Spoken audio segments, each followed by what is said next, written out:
sur sa toile d'araignée. C'est ce que nous dit Job. Job 8, versets 13 à 22. Ceux qui oublient Dieu, protestants, catholiques, ils ont oublié le Seigneur, mais ils se souviennent de Martin Luther et des papes. Ils les ont toujours en mémoire. Alors que la véritable source, on n'y a pas l'intermédiaire, on va carrément à l'évangile. Alléluia. Je n'ai pas besoin d'une église réformée entre moi et le Seigneur. Le Seigneur est le seul médiateur entre Dieu et les hommes. Alléluia. Jésus, homme. 1 Timothée 2, 5, 6. Alléluia. Et là, on voit que le fou, eh bien, s'agrippe à sa maison qui est comme une étoile d'araignée, où il y a des lézards, des étoiles d'araignée. Votre maison sera laissée déserte, qui dit le Seigneur. Alléluia.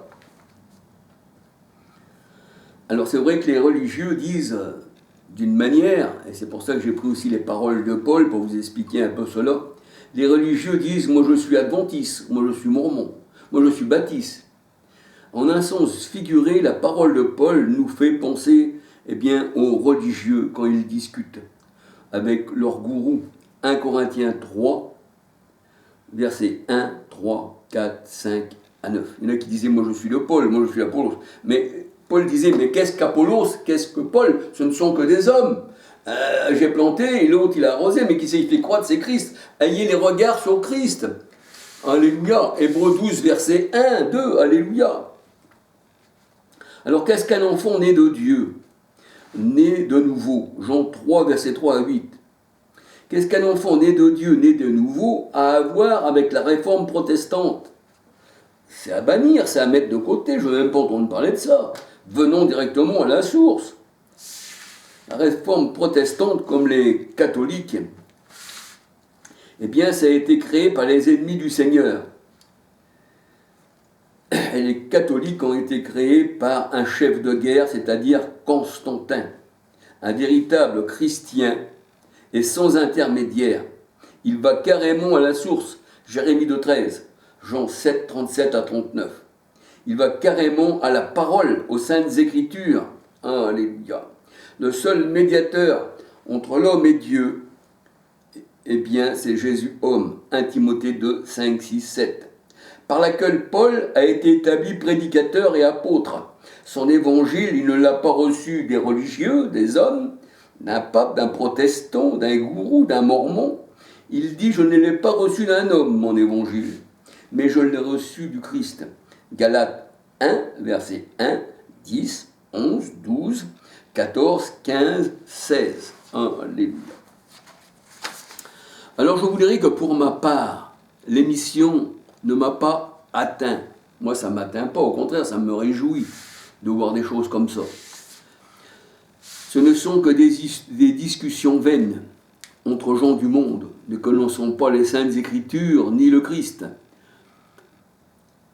On peut voir qu'ici les dénonceurs et les dénoncés sont égarés.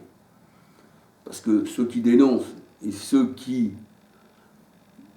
sont dénoncés, c'est les mêmes. Ce sont des égarés. Vous pouvez leur parler de la parole de Dieu, ils comprennent ça à la manière des hommes, d'une manière charnelle. Alors ensemble, ils sont dans les ténèbres. On peut dire que les évangélistes protestants sont des sionistes.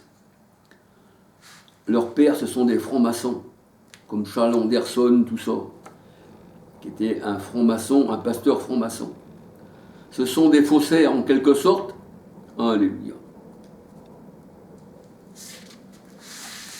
Alors, j'ai trouvé bien quand même que cette émission, eh bien, a critiqué ces fausses religions dirigées par des loups venus de Rome, la bonne louve romaine qui tue ses enfants.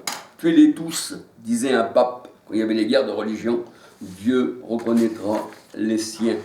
Donc, tuez-les tous, disait plutôt, c'était pas un pape qui disait ça, mais c'était quelqu'un d'assez haut à côté du pape qui disait tuez-les tous, parce qu'il y avait les protestants et les catholiques qui étaient réunis ensemble comme c'était de la famille.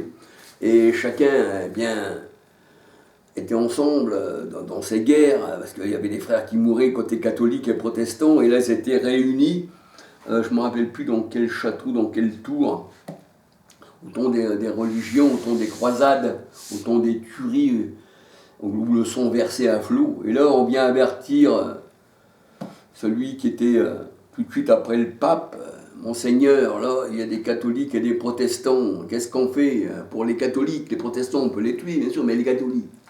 Tuez-les tous. Dieu reconnaîtra les siens. Voyez de quel amour le pape aime les siens, ses brebis. Donc on peut dire que ce sont des loups ravisseurs. Mes frères et sœurs, je ne veux pas aller plus loin. Alléluia. Richard, il se rabat toujours un peu sur des versets qu'il cite beaucoup dans ses vidéos, mais j'aime bien aussi mélanger et répéter afin que l'on puisse toujours écouter des vidéos qui sont pour la gloire de Dieu. Alléluia. Soyez bénis, mes frères et sœurs, vous qui êtes aussi dans des religions, chez les catholiques, chez les protestants, chez les mormons. Si vous êtes destinés à la vie éternelle, le Seigneur ira vous arracher de la religion, comme il a fait pour Saul de Tarse, sur le chemin de Damas. Et vous pourrez dire ensuite, puisque vous ne connaissez pas le Seigneur, « Qui es-tu, Seigneur ?» « Je suis Jésus que tu persécutes. » Parce que quand tu es dans les religions faites de main d'homme, tu persécutes le Seigneur. Tu es un ennemi de Dieu, parce que tu n'es pas dans sa bergerie, dont lui est le bon berger, dont il prend soin de ses brebis. C'est pour ça que le Seigneur a dit, il y a d'autres brebis qui entendront ma voix. Elles viendront à moi et elles n'écouteront plus un étranger. Que le Seigneur vous bénisse abondamment. Alléluia. Alléluia. Gloire au Seigneur. Alléluia.